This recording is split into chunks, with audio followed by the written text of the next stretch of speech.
الحمدللہ رب العالمین الصلاۃ والسلام علی سید المرسلین اما بعد فاعوذ باللہ من الشیطان الرجیم بسم اللہ الرحمن الرحیم۔ معزز ناظرین و سامعین، السلام علیکم ورحمۃ اللہ وبرکاتہ۔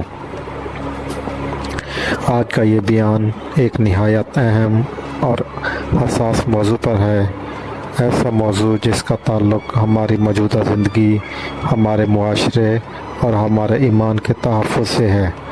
جی ہاں، آج ہم بات کریں گے قیامت سے پہلے کا آخری دور، فتنے، جنگیں اور نجات کا راستہ۔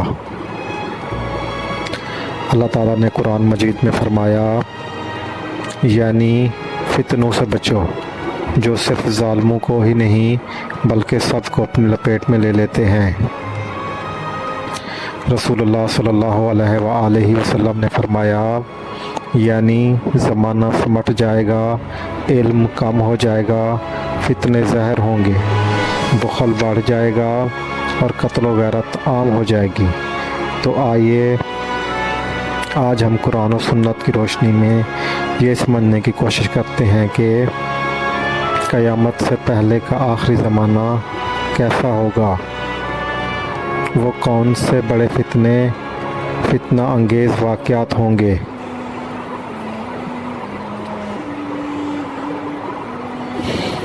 جنگوں کی حقیقت اور علامات کیا ہوں گی، ان سب فتنوں سے بچنے کا کیا راستہ ہے۔ قیامت سے پہلے کے بڑے فتنوں کا تعارف۔ فتنہ دجال، سب سے بڑا فتنہ جسے ہر نبی نے اپنی امت سے ڈرایا۔ دجال کے جھوٹ، اس کی جنت اور جہنم اور اس کی آزمائش۔ نجات کا طریقہ، سورۃ الکہف کی تلاوت، مدینہ یا مکہ میں پناہ، ایمان کی پختگی۔ نمبر 2، یاجوج ماجوج کا فتنہ۔ قرآن سورۃ الکہف میں ذکر، حضرت ذوالقرنین کا واقعہ، قیامت سے پہلے ان کی رہائی اور دنیا میں فساد۔ فتنہ مال اور دنیا پرستی۔ نمبر 3، آج کا سب سے بڑا فتنہ، بے حیائی، سود، رشوت، شہرت پرستی۔ احادیث سے واضح ہوتا ہے کہ آخری زمانے میں لوگ دنیا کے لیے دین چھوڑ دیں گے۔ فتنہ علم کے نام پر گمراہی، گمراہ علماء، سوشل میڈیا، اسکالرز۔ حدیث، علم اٹھا لیا جائے گا، صحیح بخاری۔ جنگیں اور عالمی تبدیلیاں، بڑی جنگیں، دا گریٹ بیٹل۔ حدیث کے مطابق روم اور مسلمان، عیسائی یعنی کہ عیسائی طاقتیں اور مسلمان آمنے سامنے ہوں گے۔ دمشق کے قریب لڑائی، جہاں امام مہدی اور حضرت عیسیٰ علیہ السلام کا نزول ہوگا۔ امام مہدی کا ظہور، اہل بیت میں سے ہوں گے، ظلم و ستم کے دور میں ظاہر ہوں گے، زمین کو عدل سے بھر دیں گے۔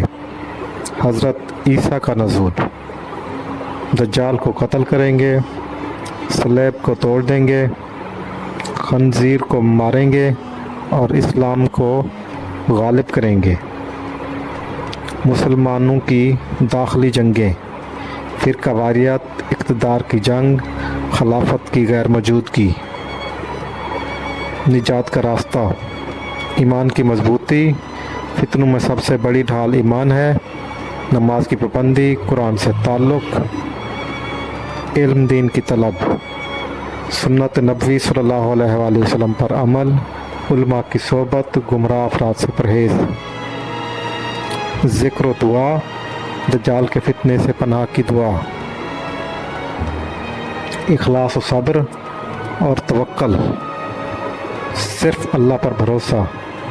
حدیث، جس نے فتنوں کے زمانے میں صبر کیا، اسے 100 شہیدوں کا اجر ملے گا۔ سبحان اللہ۔ فتنے وہ بڑھتے جا رہے ہیں، دنیا تیزی سے قیامت کی طرف بڑھ رہی ہے، مگر نجات کا راستہ آج بھی وہی ہے۔ قرآن و سنت، تقوی اور جماعت کے ساتھ رہنا۔ آخر میں اگر آپ کو ہماری یہ ویڈیو پسند آئی ہے تو ضرور لائک کریں، شیئر کریں، کمنٹس کریں